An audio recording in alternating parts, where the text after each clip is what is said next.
Welcome. This is Selinco Live News Capsule. While global freight rates surged over 300% in 2020, South Asia moves 15% of global container trade, and Sri Lanka sits at its heart. The port of Colombo handled over 7.8 million TEUs in 2023. But there are bigger problems on the horizon: corruption, inefficiencies, and policy inconsistencies. Immediate past chairman of the Sri Lanka Shippers Council and the Global Shippers Council, Sean Van Dort, doesn't mince his words. He is on Kaleidoscope News Capsule. Let's start big. Global shipping is going through some very stormy waters. What's it looking like, and how is Sri Lanka fitting into this? With 90% of international trade being carried by shipping itself, we see stormy waters because of geopolitical issues. Other than that, there's no major calamities facing global shipping. However, Sri Lanka is in a beautiful place. It's very evident with the Red Sea crisis, where we became a port of distress and a port of call for shipping lines that never brought their volumes here as well. So I think we are in the right place at the right time, but things will always, there will be peaks and valleys in this game on global shipping. So there's a lot of chatter about Sri Lanka importing oil from the US. How do you see this panning out for Sri Lanka when it comes to freight trades, and also especially for the exporters?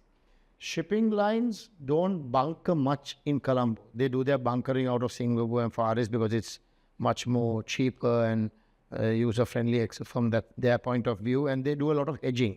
So oil coming from the US will be purely for internal consumption, and there won't be a major impact on freight rates. You called out corruption very, very strongly at the AGM recently. How are you planning on alleviating corruption, which is rampant, like you mentioned?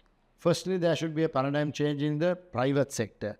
The private sector is the biggest giver of underhand payments to any authority, customs, etc.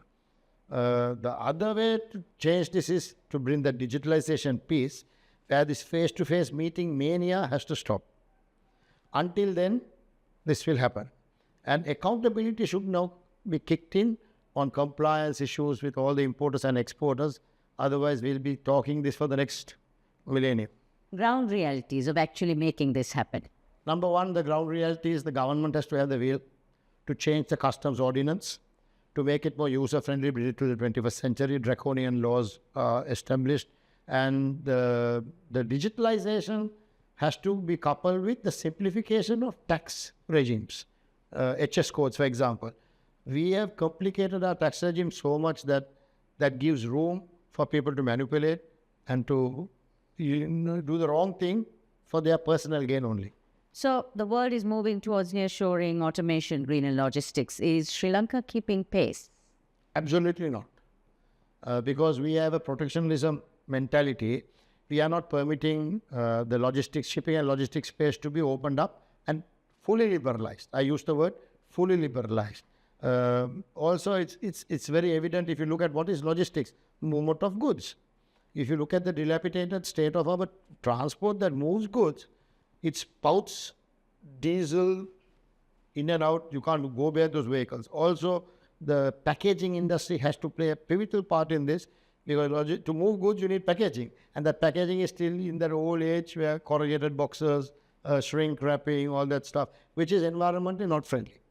So then logistics is still bogged down in the same miry clay that we have been finding ourselves for the last, since we gained independence.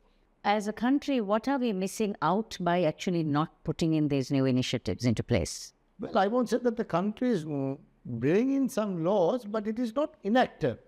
There is no will to go behind it, because everybody thinks environment friendly is cleaning a beach or cleaning a canal. That's not environment friendly. It's a bigger subject, and we are blessed with solar. Look at the problem we are having with renewable energy today. The mafia is again rampant there. And what are we doing about it?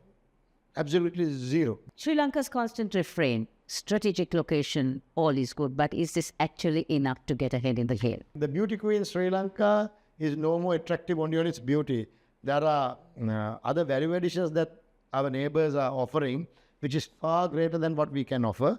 Not that it's all doom and gloom, but again, policy inconsistencies of policies are the biggest problem. Nobody wants to come and invest here because Sri Lankans, when they go abroad, they want to have 100% shares. When they come here, they want it has to be a partnership where Sri Lankan companies own more majority the shares than the others. So who wants to come in here? Nobody's going to come. They want control of their money. So that is the biggest challenge I see as a country. If we turn that page, I think there's so much to be gained. What is your bold vision for Sri Lanka to be an integral part of the global shipping game? Unfortunately, we don't have a national shipping line. So we are not a big player when it comes to shipping. However, with the value-added services and taking the location as a whole to serve Far East Asia, the fastest growing area in the world is Far East Asia. And we could piggyback on that and move forward because Sri Lanka has a very good workforce, very intelligent workforce. If you look at the caliber of the people that are in this industry, we can do it. But unfortunately, because of the policy inconsistencies, it's a huge deterrent for us to make this. The game changer would be if we digitalize and we open up the markets. First, open up the markets and digitalize, or digitalize and open up the markets is up to the policymakers. But I think we should 100% be liberalized in shipping and logistics. What do you say to the naysayers who do not want liberalization to happen? That has been a perennial issue for us.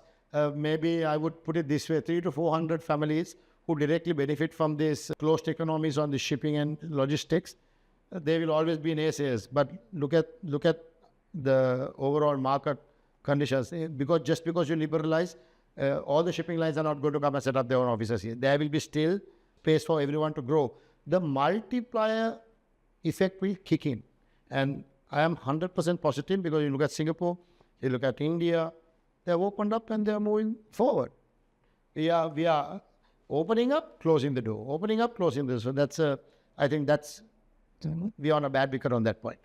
You can find Kaleidoscope on YouTube, Facebook, Instagram, and LinkedIn. Don't forget to subscribe, follow, and like us if you want more.